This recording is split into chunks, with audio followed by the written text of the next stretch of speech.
പക്ഷെ അപ്പോഴാണെങ്കിലും അറിയാം merchant navy അങ്ങനെ ഗേൾസ് ആരും ഓപ്റ്റ് ചെയ്യാത്തൊരു പ്രൊഫഷനാണ്. അതുകൊണ്ട് തന്നെ എൻ്റെ വീട്ടിൽ ഭയങ്കരമായിട്ട് സ്ട്രഗിൾ ചെയ്യേണ്ടി വന്നിട്ടുണ്ട്. എനിക്ക് ആരും സമ്മതിക്കുന്നുണ്ടായിരുന്നില്ല. വീട്ടിലാണെങ്കിലും ഫാമിലി ആണെങ്കിലും ബാക്കി റിലേറ്റീവ്സ് ആണെങ്കിലും എല്ലാവരും ഭയങ്കര നെഗറ്റീവ് കമന്റ്സ് ആയിരുന്നു എല്ലാവരുടെ സൈഡിൽ നിന്നും. അപ്പം എനിക്കും ഭയങ്കര ഇതായിരുന്നു, ദൈവമേ ഞാൻ എന്ത് ചെയ്യും, ഇവരെങ്ങനെ പറഞ്ഞ് മനസ്സിലാക്കി എനിക്കിത് മതി എന്നുള്ളത്. അപ്പോഴും അങ്ങനെയാണ് ഞാൻ കഴിഞ്ഞ വർഷം മെയിൽ ഇവിടെ വന്ന് ഉടമ്പടി എടുക്കുന്നത്.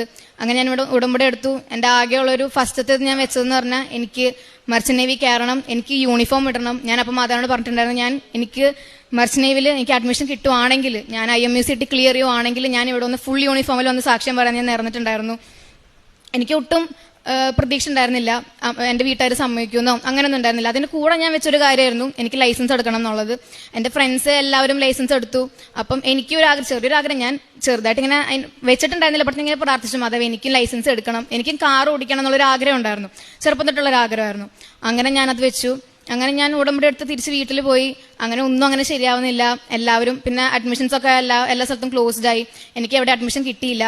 ഇനി എന്തായാലും റിപ്പീറ്റ് ചെയ്യാന്നുള്ളൊരു ഓപ്ഷൻ മാത്രമേ ഉള്ളൂ. അപ്പൊ ഞാനിങ്ങനെ പറഞ്ഞു, നോക്കി തൃശ്ശൂർ ഇങ്ങനെ എൻ്റെ എൻട്രൻസ് അക്കാഡമി ഉണ്ട്, ഞാൻ അവിടെ പൊക്കോട്ടെന്ന് ചോദിക്കുമ്പോൾ എല്ലാവരും ഇങ്ങനെ അത് കിട്ടുമോ, നിനക്ക് കിട്ടിയാലും ലൈഫ് എങ്ങനെ ശരിയാവുക, 6 മാസം കപ്പലിൽ 6 മാസം പിന്നെ വീട്ടിൽ വരാം, ഇതെങ്ങനെയാ ഫാമിലി ലൈഫ് ആണെങ്കിൽ എങ്ങനെ ശരിയാവുക, എല്ലാവർക്കും നെഗറ്റീവ് കമന്റ്സ് മാത്രമേ പറയാനുണ്ടായിരുന്നുള്ളൂ. അപ്പോഴും വരാത്തത് ഇനി വല്ല പ്രശ്നമാണോ?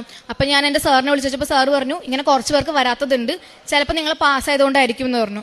അപ്പോഴും ഞാൻ വിചാരിച്ചു ഞാൻ പാസ്സാവാൻ ഒരു ചാൻസ് ഇല്ല, കാരണം ഞാനൊന്നും പഠിച്ചിട്ടില്ല, ഒന്നും ചെയ്തിട്ടില്ല എന്നുള്ള രീതിയിൽ ഞാൻ ഇരുന്നു. കുറച്ച് ദിവസം കഴിഞ്ഞ് ഞങ്ങൾക്ക് മെയിൽ വന്നു ഞങ്ങൾ പാസ്സായി എന്നുള്ളത്.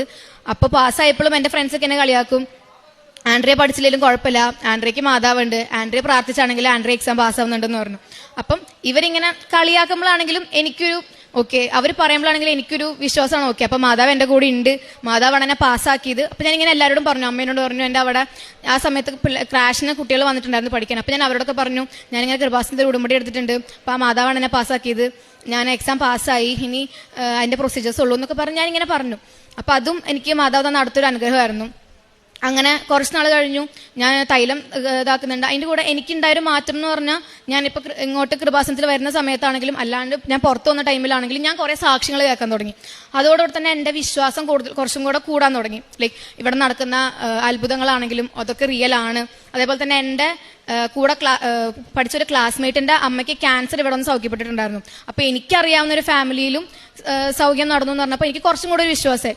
ഇപ്പം ഇതിനെപ്പറ്റി എനിക്കറിയാം, കൃപാസനെ പറ്റി ഇപ്പം ഞാൻ എൻ്റെ ഫ്രണ്ട്സിനോട് പറയുമ്പോഴും കുറേ പേർക്ക് ഇത് ഒരു പുച്ഛമാണ്, ഓക്കെ ഇതൊന്നും റിയൽ അല്ല, ഫേക്ക് ആണെന്ന് പറയുന്ന കുറേ ഫ്രണ്ട്സ് എനിക്കറിയാവുന്നവരുണ്ട്, എന്നെ കളിയാക്കുന്നവരുണ്ട്, ഒക്കെ ഉണ്ട്.